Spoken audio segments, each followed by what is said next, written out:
Welcome to Ministries That Podcast, where I talk to successful ministry leaders about how they're using podcasting to amplify their mission and grow their ministry so you can too. I'm Tim Hall, your host and owner of Sonomorphic, a podcast production company that specializes in podcasting for ministries. My guest today is McKenzie Smith. She's the host of My Valley, His Victory, and enjoys sharing stories, insights, and resources to inspire and equip people for faith-driven outdoor adventures. We're going to talk about how sharing her story on another podcast led her to starting her own, her repurposing strategy for YouTube and Instagram, and how podcasting has given her opportunities to connect with people she never would have otherwise. So let's get right to it. Here's my conversation with Kenzie Smith. Well, Kenzie, thank you so much for joining me on the podcast today. Yes, thank you so much, Tim, for having me. I am super excited to be here. Yeah, so I was first introduced to you and your podcast by another guest of this podcast, Pete Rogers. He was on the show back at the end of 2024, and he brought your name up as somebody who'd be great to have on the show. So I'm excited to have you on today. And I saw that you started your podcast, My Valley, His Victory, about a year and a half ago, back at the beginning of 2024. And the description for the podcast simply reads, a Christian outdoors podcast where we share our love for God's creation and share vulnerable moments to encourage others who are walking through a similar season. So I'm glad to have you on the show today to talk more about your podcasting journey. But before we get to the podcast, you actually got started in some other content creation back by starting a blog. So tell me a little bit about that process. What got you into blogging? Yeah, so definitely nothing that I ever saw myself doing. I have always been a math and science person and not a reading or writing person. And so that was a really interesting season that I feel like God just called me into. I tell people all the time now that I truly believe that the blog was more for me than for anybody else. So long story short, I've not been a Christian my whole life. I kind of grew up in the church, but around the age of 12 or 13, whenever you can kind of, form your own opinions and thoughts, I was like, yeah, I don't believe in what I was taught as a child. And so lived the next 12 years of my life for the world and, kind of in an atheist agnostic view.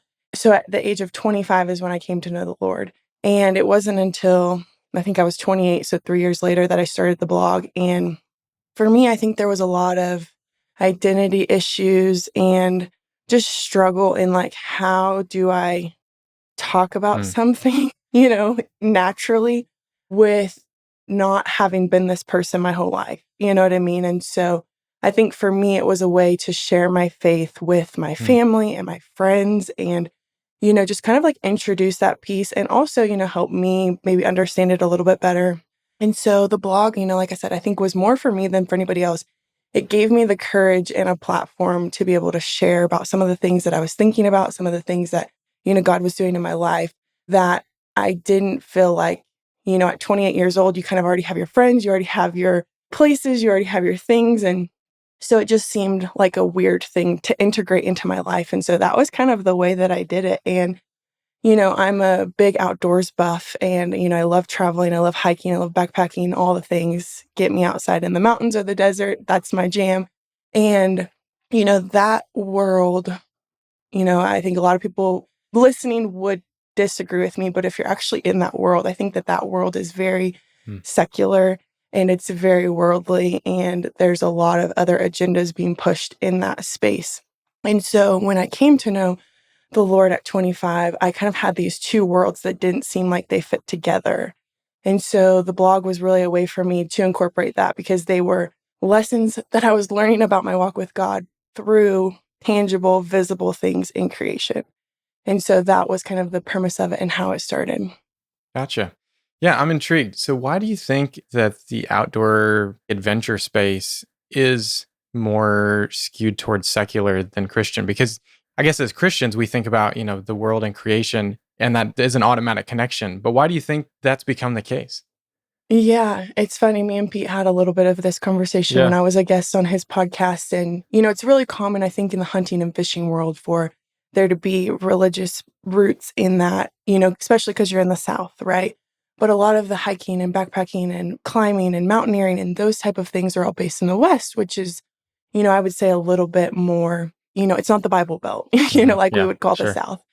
And I think also, too, there's that aspect, but I think another aspect is a lot of people run to the outdoors when they're looking for themselves, when they're looking for answers in Mm, life, whenever they are trying to, they've kind of hit this point of like, I need to find a purpose, I need to find something. And the outdoors without God, even though God is in it and they don't know it, does fulfill that in a lot of people. mm, It gives them this childlike ability to be who they want to be and to, explore and to push their physical limits and, yeah. all of these things. And so I think that there's just this like, I found myself in the outdoors.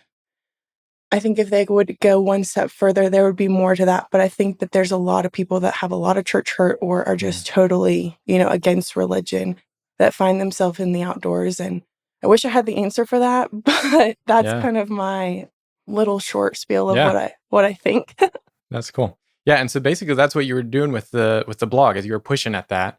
And then in January of 2024 you started the podcast, and those of us that have started a podcast know that there's a lot that goes on behind the scenes before you get the show published. So take us back to those months before starting My Valley His Victory. What got you interested in podcasting and got you started? Yeah, so this is going to go back to Pete. Pete is the one to thank for all of this. I think he said after I started, I'm your huckleberry. Um, so like I said, I grew up in the church, so I had a little bit of an understanding from a young age of what Christianity was, but came to know the Lord truly at 25 after living totally against religion. I was one of those people who was like, yeah, that's that's crazy. Like I can't believe that you believe in this kind of fairy tale kind of thing. But through my salvation story, God did something miraculous in my life. And I have kind of a crazy story in how I came to know the Lord Mm, and kind of what he did through that season and some things that happened and some physical, tangible miracles that happened in my life. yeah. And so for 3 years, I kind of, like I said, kind of kept this all a secret. I was like, I used to talk badly about this. I don't know how to talk about it. I don't know how Mm, to share my story with people. There was a lot of shame in my story from things that happened to me and decisions that I made that I also didn't want anybody to know about because I was mm, I want to have this certain appearance and I don't want people to know certain things about my life. But at kind of that 3 year mark after coming to know the Lord, I just felt him saying to me, you need to share your story. You need to share your story. You have shame about this story, but I did something miraculous. It's time to flip the script, mm, and share about it from yeah. what he did and not my part in it. You know what I mean? Mm, yeah. And so I reached out to Pete. I found his podcast and I was like, hey, figured he would say no. It was, it's kind of a big podcast. And Yeah. I was just this Yeah. little old girl who, just literally had my blog who probably had like 100 readers. You know what I mean? And Yeah. I said, hey, I would love to be on your podcast and share my story. It was simply an obedience thing. For me at that time, I didn't actually want to do it, but I just felt Mm. God constantly saying, like, you need to figure out a way to share it. And anyways, long story short, I shared my story on that podcast. And when it came out, there was just an overarching theme of like, thank you so much for sharing. I don't ever Mm, hear anybody talk about this. There were people in my life that I've known since high school or before that I know that aren't Christians that listen to it. And mm, I think there was just this level of vulnerability and openness in that story that I shared. And just kind of taboo subjects, especially in Christianity, that came out. And mm, there was just this, thank you so much for sharing. I don't relate to this, but I relate to this part of it, and I've struggled with this and, all of that. And so for me, that really just opened the door to kind of taking the blindfold off of some of the taboo, topics in the church. And it stems back to when I grew up in the church, it was, if someone was going through a hard season, it was, oh, we'll pray for you. God is good. And those things are really, really good. And those are true.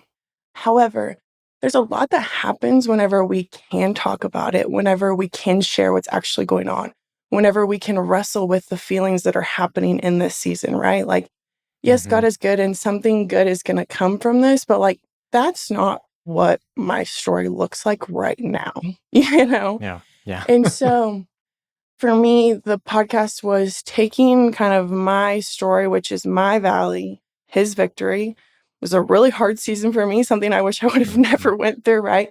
Yeah. But it's something that has brought goodness for the kingdom of God, right?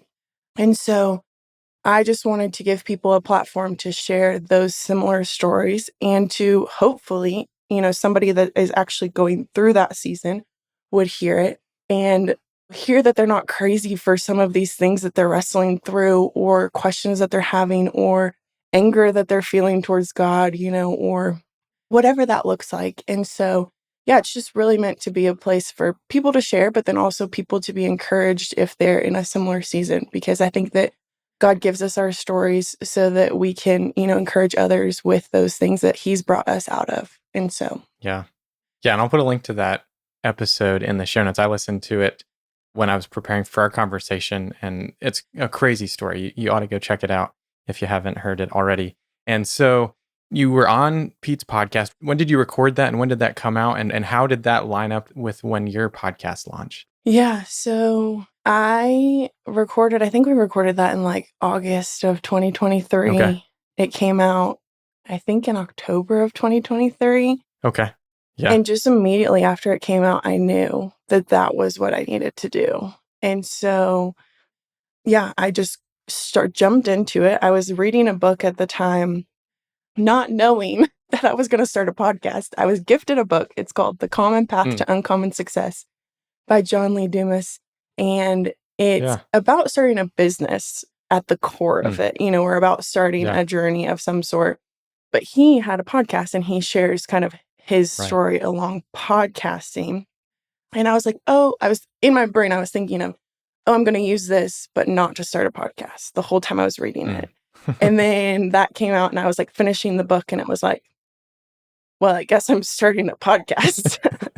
And so I kind of had already, through reading that book, he just uses the examples of him starting a podcast. So it was kind of a how-to Mhm. guide, even though it's not a how-to guide on how to Okay. start a Yeah. podcast. And so I just kind of took that and I worked really hard to get, I think I had 15 or 20 episodes that I wanted to have done before I launched it. So I spent the Okay. next 2 months getting, because in the book, he talks about having like at least 6 weeks of content at all times so that Mm. if anything ever happens, you're not relying on, one episode this week to record to post on Monday. You know what Mhm. I mean? Yeah. Yeah. Yeah. And Yeah. so I was like, well, let me just, get all these people recorded and all of that. And so, yeah, just spent a lot of time recording and doing that and had about 15 or 20 episodes before I even launched the first one, which came out in January. It was the first Monday of January in 2024. So, Yeah. So that's kind of funny how you were reading the book and you were not considering podcasting necessarily, but you're on Pete's podcast, and then that all kind of lined up. What were some of those key learnings that you remember as you were reading through that book that were really key to starting your own podcast? yeah, I think the biggest one was having content, and being Okay. so far Yeah, ahead. Just it takes the pressure off of it for sure. it does. Yeah. And it makes it not feel like such a daunting task because you're, ahead of the game in some Hmm. regards. And so I still try to keep that. I think right now have my podcasts recorded out until the end of June. So it's May 1st now. Nice. So Yeah. have the next 2 months at least recorded. They're not edited, but they are Yeah. recorded. The thing that he talked about too that I remember, and this has been true for me, is it gets faster the more that you do it. And so what's going to take you Mm. 5 hours to do the first couple times you do it will take less and less time, the more practice that you get. And then, one thing that he talked about was like, who's your avatar and who's your ideal Hmm. guest and or your ideal audience, and make sure that everything that you're doing is for that person. And, I've always struggled with the niche down and, have an avatar thing. And I think I'm in a pretty niche place, to be honest, Yeah. um, Yeah. to be honest, I think the outdoor space especially is a little niche in and of itself, but then Yeah. adding the Christian pieces is really niche. And so, yeah, those are the things that I remember that stand out, but it's a lot of work podcasting for sure. It's a Hmm. lot more work than I think I realized when I started, Mm. but it's also really rewarding. So, Yeah, what are some ways that you've seen it being rewarding as you look back on the year and a half? yeah, again, I said the blog was for me, and I find that the podcast, even though I know that it's been beneficial for so many other people, is really like a lifeline a little bit for me. Mm, I, like I said, spent a lot of my life not in Christian circles. And so to be able to build a community, be able to get to know people in this world and to hear their stories and to be encouraged has just been so encouraging for me specifically. So I think that's like the number one thing that's been rewarding is just like I'm getting to connect with people that I never would have got to talk to before. And I'm getting to hear not only some people's like deepest, darkest secrets, but also like mm, just ways in which God is moving in such a powerful way in other people's lives. And so I think specifically, if I am not necessarily in a season where I feel like God is moving, swiftly, or I don't feel this like really intense, connection with God, I'm getting to hear how he's moving in other people's life, which then encourages mm. me. And so that's been really helpful because I don't know that these were conversations that I would be having in my everyday life if I didn't have my podcast, if that makes sense. Yeah. Yeah, it kind of forces you to continue doing it. And it like reminds me often of the goodness of God, because I think so Yeah. often Yeah. we're just consumed by so much other information and things that are going on. And Mhm. so if you don't have like little reminders of other people's, how God's moving in other people's lives, like it's something I would really seek out because it's really beneficial. Yeah. So let's go back to as you were planning and figuring out the format and the frequency and all of that. What led you to decide, hey, I'm going to do this weekly and I'm going to interview people and create that format? Yeah. I knew from the beginning it had to be other people. I didn't want it to be about me. Yeah. I actually that's, I know we're going to talk about it a little bit later, but that's kind of part of the reason I did something outside of Instagram was I didn't want it to be about me. Okay. And so I knew that with the format and what I felt like God, laid on my heart was it was sharing other people's stories. And I was just to be the vehicle in which that was being shared through. Mm, And so I always knew that piece. The questions they came pretty naturally once I knew, okay, Christians in the outdoor space, I want to talk about a big section that I think people in the outdoor industry miss, which is how God is speaking through the outdoors. So that's kind of a section mm, that we talk about in my yeah. podcast is, let's talk about ways in which being in the outdoors plays a role in your relationship with Christ. And then let's talk about exact examples that God has used creation to teach you things about him. Mm, And so my kind of goal with that part and the story and the major God piece is at the end, because my hope was that, people that maybe are not of faith would be able to find themselves in it and then kind of casually come along this journey mm, and hear it in that way. So that was the thought behind that piece. And then, the title kind of just brought up most of the questions that come at the end. And it was I think it could be a podcast in and of itself and just talk about the My Valley, His Victory part, but I mhm, just really like adding in the, how God is speaking through the outdoors because I think that mhm. we need to be a little bit more attuned to some of those things sometimes. And Yeah. so hopefully it just brings a level of, perspective to those things. Mhm. Yeah. So, along with the podcast, you're also posting on Instagram about the outdoor stuff that you're doing. Tell me a little bit about that decision to start a podcast and do a new thing and growing an audience on Instagram. How have those worked together? How have they been separate? What does that look like? Yeah. So, like you said, I was kind of on a little bit of an Instagram journey before I started the podcast. And, me and my husband at the time were doing kind of a nomadic journey. We were living on the road. Yeah. We were sharing, our life in that way and some of our travels and that's kind of some of the things that works well on Instagram. It just happened to be our life. Mm-hmm. But I found that I was again, fear to share about my faith on that platform. because I've just seen and I read comments on things and it just looked like a terrible idea. I think that religion has the power to do that. It just brings out the worst in people that don't believe the same things, which is probably true about most things. But I don't know, I just kind of had this fear about it. And so the podcast was kind of to be totally and completely separate, but also still like an arm of me. But then, God does what he does. And he's like, that's not what I asked you to do. You know what I mean? And so now they have been merged, and now I am fully living out my Christian outdoors lifestyle on Instagram and doing both. But Nice. yeah, I hope that answers your question. Yeah. Yeah. No, that's interesting. And I noticed too that you also post, you're posting stuff about the podcast on your personal account, and you also have an account for just the podcast, and you're posting some of the same stuff on both. How has that been beneficial to have two accounts, and what does that look like as you're growing an audience? Yeah. So at first, when I started the podcast, like I said, I had me and my husband's travel account. I had my account. I had my blog account because that was going on at the time.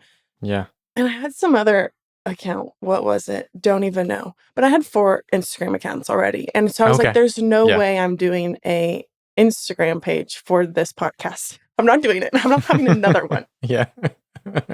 But then I also just realized that in order to grow a podcast, it kind of needs its own thing. And I didn't want my page to solely become the podcast page. And so I think after episode 15, I created its own account. And that way I can at least share a clip of the video of that week's episode every Monday. And that goes on both pages. So my page and the podcast page. And then on Wednesdays, I do like a worship song of the week, which is also on a Wednesday. So it's WWW. And then I usually share on like Friday or Saturday some like sound bites written out in like a carousel on the podcast page. And so for me, it's just allowed me to post because I felt like I just didn't want my personal page to become solely a podcast page. And so it's allowed me to post more, which has been able to, get a little bit more, I'll say, eyes to the podcast maybe versus it being on my personal page. Because, I think I still wrestle a little bit with, because I, share kind of, I have a niche, but I also feel like I do so many things. And so it's like, how do I incorporate all this together on my own personal page? And so that gave me a little bit of a space to do that. And then the other pages have all gone away. So now it's just the podcast page and my personal page. So that's easy now. Yeah. Gotcha. Yeah. That helps consolidate it down and allow you to focus on those two pretty strong. And so what would you say are some of the ways that you found to be the best avenues, whether that's social media or being on other podcasts or something else, that's helped you grow your podcast audience? I mean, I think that having different guests every week helps because, it's going to always have a new pool of audience is going to be, those people's friends or family or, whatever. And so I think that having a guest each week can definitely help with that piece of it. And then, other than that, I really don't know. I don't spend a lot of time looking into analytics or, all of that. Like to me, this has solely been a obedience thing. And so it's not necessarily about the numbers. I've always said if one person gets anything out of each episode, then it did what it was supposed to do. So I think that, having the guests is helpful. And then there's a couple Facebook groups that I've been a part of, which is where I've also gotten some of my guests, which have in turn helped get more listeners as well. But I don't know, just sharing about it. And naturally, I don't like promote it or, anything like that. I don't pay for advertising or, any of that fun stuff. But just natural word of mouth, I feel like has been at least the most people that I've heard back from, is, hey, someone shared this with me kind of thing. It's probably not really helpful for anybody, but. No, I mean, but that means that you're creating compelling content. If people are sharing it with their friends, because you can listen to so many different podcasts and you're like, oh, that was cool. But if it was engaging enough to share with somebody else, if it impacted them enough to share with somebody else, then you're doing something right. So that's good feedback to get. So that's really cool.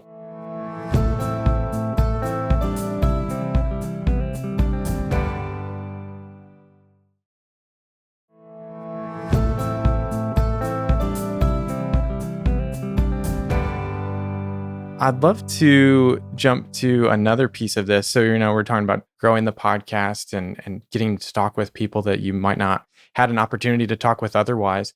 What are some other ways that you've had opportunities to do certain things or go on certain trips or any number of things because of starting the podcast and growing that audience?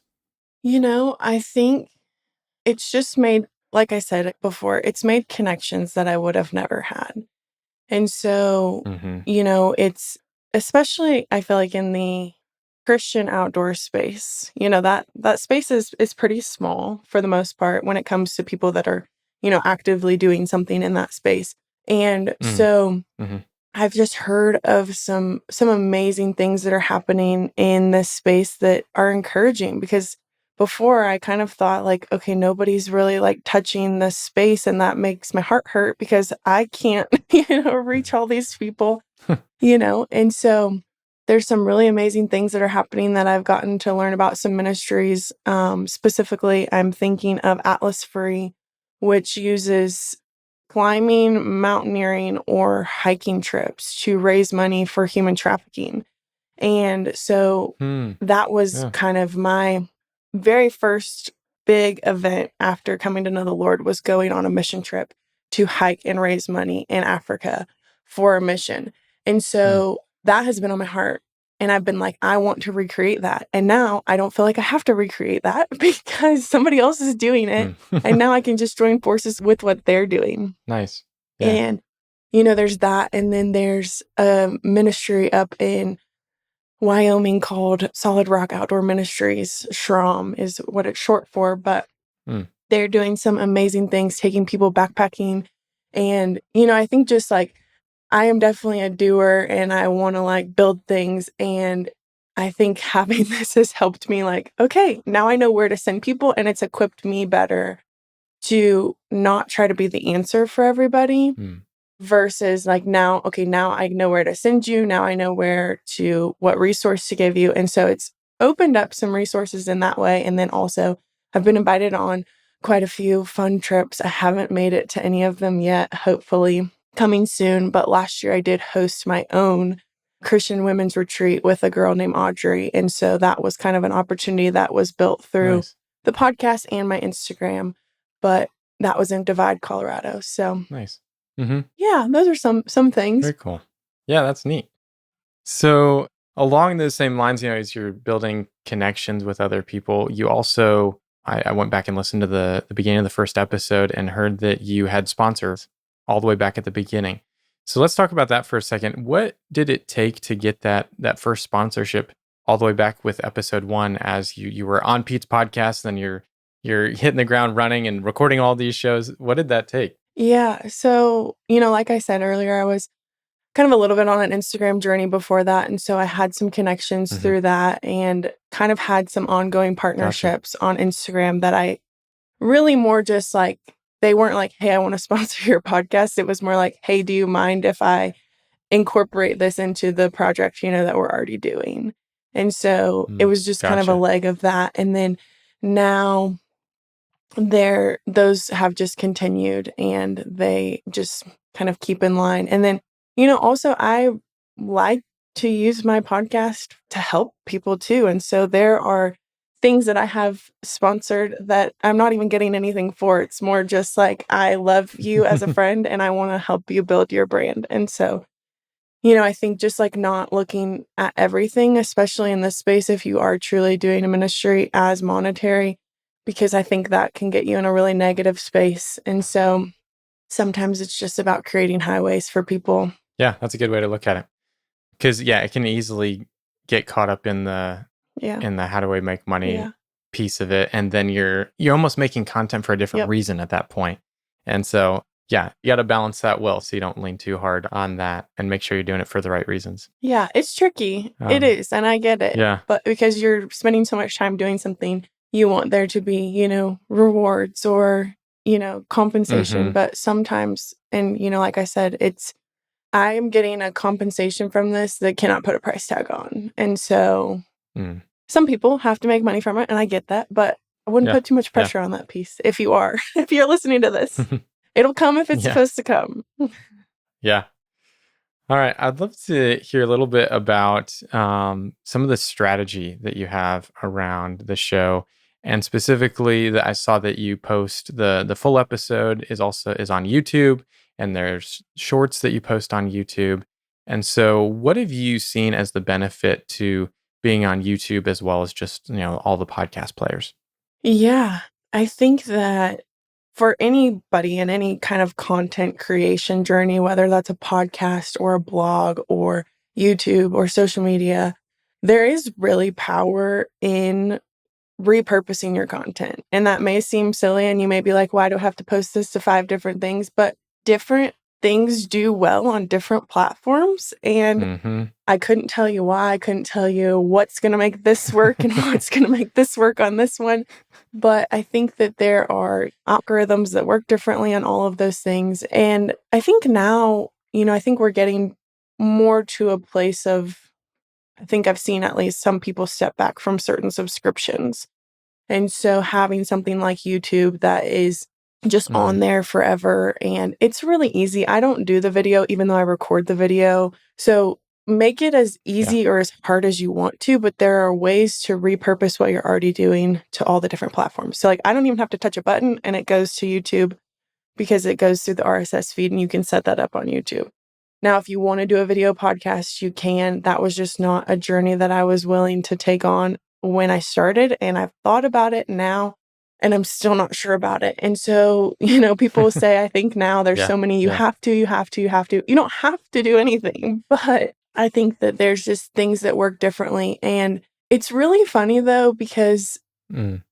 I've had a couple of like big YouTube creators that I thought for sure their episode would do well on YouTube because they're a name that gets, Yeah. used on YouTube that don't do anything. And Mm. so also don't try to play that game because Yeah. it doesn't always work well. But yeah, YouTube again, it's just like, especially if you're wanting to monetize your podcast, that's one of the easier ways to do it because once you get to a certain point, it just automatically is monetized for Mm-hmm. getting listened to. And so, yeah, I think just repurposing your content, putting it wherever you think it'd be most valuable. And for me right now, that's Instagram and YouTube. And yeah, Yeah, I do the probably same. not a good answer, but No, that's good. That's good. I do the same thing with my podcast that I record the video and do social clips, but I don't do a full video edit because it does take a lot more time and there's a lot more that goes into it yeah. and more decisions you have to make and the cost is more specifically if you're hiring somebody to Yeah. edit it, or it takes a lot more time if you do it. So Yeah. I already have a YouTube channel where Mhm. I am making videos. Yeah. And so I don't want to make any more. Yeah. Yeah. Yeah. So as you think back to, the year and a half as we've been talking about, how have you seen the podcast help you amplify your mission and grow your ministry? You sent me these questions beforehand, and that was one that I was like, I'm going to get stuck here. Mm. Um, I think it just comes back to connections for one, and confidence Mm. to speak boldly and to speak truth over people's lives. And, so like I said at the very beginning, that's something that I really still struggle with. I have not been a Christian my whole life. And so I'm like, who am I, Mm. to have this conversation with somebody when I used to do the same exact thing? You know what I mean? And so I think that there have been a lot of situations where I would have just gone with the flow Mm. before and just been a part of a conversation or been a part of a group and just been okay with that. And now, and I don't know that it's because I have a podcast necessarily, but when you kind of fully, I'm going to say, send it, you know what I mean, into your faith, and you kind of stop living a lukewarm lifestyle, to call it what Mm-hmm. it is. I think you're just convicted about a lot more. You feel more on mission in all areas of your life. And that's not to say that everybody needs a podcast and not everybody needs to be doing something in ministry. But I think that when you are put in that place, right, some other things in your life start to create friction that maybe didn't used to before. And so I think that it's encouraged me, it's equipped me in a new way, and it's deepened my relationship because now I have a little bit more sense of, okay, I need to be knowledgeable about this topic that I'm going to talk about, that maybe I Yeah. wouldn't have ever dove into that Right. topic Yeah. without someone saying, hey, I want to talk to you about this on my podcast, And so I think it's pushed me in my spiritual journey to dive into some of the harder questions, specifically around why bad things happen to good people. Mm-hmm. That's a that's a really big Yeah. rabbit hole, Yeah. but I've had to wrestle through other people's stories Mm-hmm. in preparation for them. No, yeah. It's given me the courage to learn more, to dive deeper. And then I think that now shows up in my life and in conversations that I have and in situations that I'm in and in trips that I'm on, where now I know or I have understanding to now speak up, whereas Mm-hmm. maybe I wouldn't have before, Yeah. if that makes any sense at Yeah. all. Yeah. No, that's good. So as you look forward to the future of the podcast and your ministry, what gets you excited? I'm just always so excited for meeting new Mm. people, because every guest that I've had is a new person that I didn't know before. I've met some of them now in real life, but that I've never met, Mm-hmm. And Yeah. so I think I'm always excited about the people that I'm going to meet through this journey, that I'm going to have a connection with. Like, there was a girl who was on my podcast who became a huge part of a big trip that I took I went on a big hike in California, and she volunteered to come help me Mm. in a time where I wouldn't have had anybody in California to help me.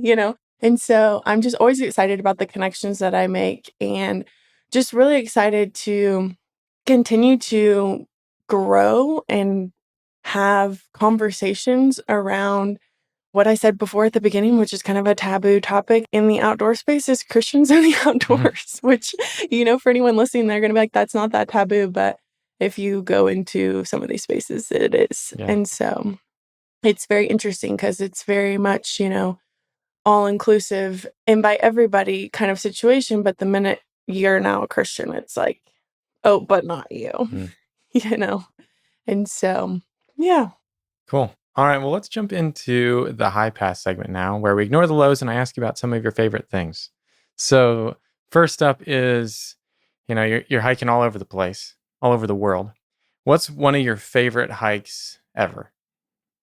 Yeah. So I just mentioned I went to California last year and I Mm-hmm. hiked what is called the John Muir Trail, which is Mm-hmm. about 220 miles long. Normally, we did about 260 miles, but that was probably one of my favorite trips of all time.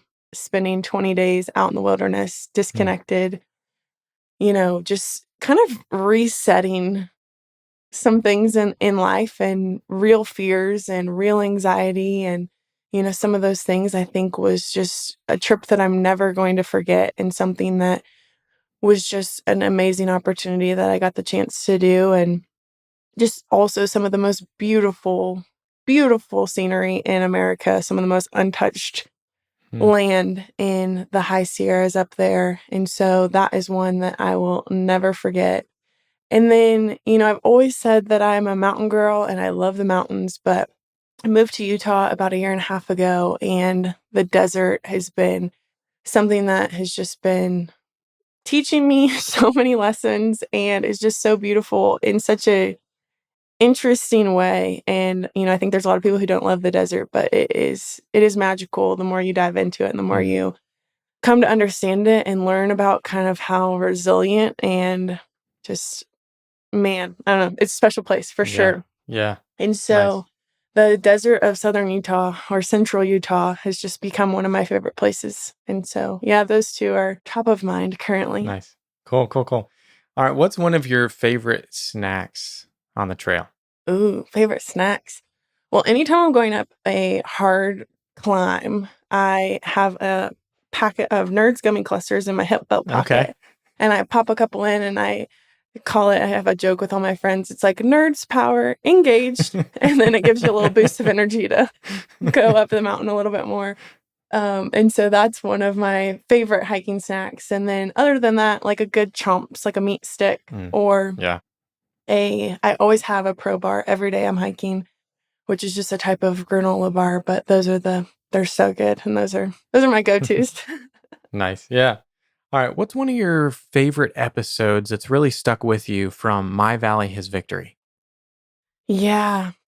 There's a guy, his name is Nick Reed, and he was on the podcast. Gosh, I don't know. Doesn't really matter. Just look it up. But he has a wild story, and him and his wife were, kind of struggling with the hustle and bustle of life. They both work in the medical industry, and they just were praying constantly, like, God, like, we need some peace, we need some stillness, we need to like come back to the basics and enjoy life. And his life verse or, kind of chapter of the Bible has been Psalm 23. And he's just like, I just want that. Like, I want that relationship with God. And I want to feel like I'm beside still waters and, just kind of was living the American dream, but it was just all this hustle, Yeah. And so they were praying for a couple of years, like, please give us, something to where we have to slow down. And they got a really crazy diagnosis of a child with Down syndrome. And what seemed like, all of the wrong answers and, scary medical condition to take care of in a child actually became the answered prayer that they needed for that season. And he actually created a apparel company called Still Waters Clothing, which I'm actually wearing happenstancely. But yeah, he's just all about still waters and reflecting in nature and kind of slowing down from the hustle and bustle of life. And it's a wild story to hear him talk about it, and hear about the scariness that comes with that diagnosis and, all the things that, you hear about, but how that child, I believe his name is Jack, has just been like a huge answered prayer and a huge blessing for them. And yeah, that's one of the stories that sticks with me. And just, I think we always have a way in which we think God's going to answer our prayers. And it's like, hey, can you do it this way or this way? Or you just ask, hey, God, can you do this? And then you get upset whenever the answer is, something that you weren't expecting. And it's like, no, that's an answered prayer. And having the eyes to see that and to be able to lean into that, I think is just wild and very mature of them. And, it's just a really good story. Yeah. Nice. We'll put a link in the show notes. Don't mean to give all the juicy details away, but no. Yeah. That's great. All right. Well, as we close, Kenzie, who else do you know that would be a great guest for this podcast? Yeah, I had a woman who was just on my podcast, and her name is Erin Lynham. Yeah. And have you had her on? I haven't, but Okay. a recent guest and friend of mine here at Hampton also brought up her name. And so I've got to have her. Yeah, Nat Theo. So I got to have her on. Yep. She has a podcast where she teaches biblical lessons through creation, especially for kids. But then she's written a couple books, and I'm really excited about her book that's coming out in May. It's about what creation teaches us about Sabbath living. And so that's a topic that I am very interested in and would love a lot of more information on what it actually looks like to Sabbath, because I don't feel like a lot of churches teach that very well. It's not necessarily talked about or modeled super well. Yeah. And so, yeah, she's the one that comes to mind, especially if you're thinking about ministries that podcast. And her and her husband actually, like, I think met in Bible college, and like they have theology degrees. Nice. But they have, kind of gone a little bit different different paths. But Well, great. yeah. Well, Kenzie, thank you so much for taking the time to share about your podcasting journey and all the stories that have gone along with it. I really appreciate it. Yeah. Thank you so much for having me, Tim. This has been fun. I really enjoyed my conversation with Kenzie and hearing how being a guest on Pete's podcast led her to starting My Valley, His Victory, and the journey that she's been on ever since. You can listen to My Valley, His Victory with the link in the show notes.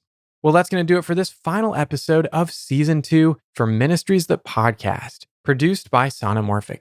If you enjoyed today's episode, make sure to follow or subscribe to the podcast and share it with a friend. That's the best way to support this show, and together we'll help more ministries grow and thrive through podcasting.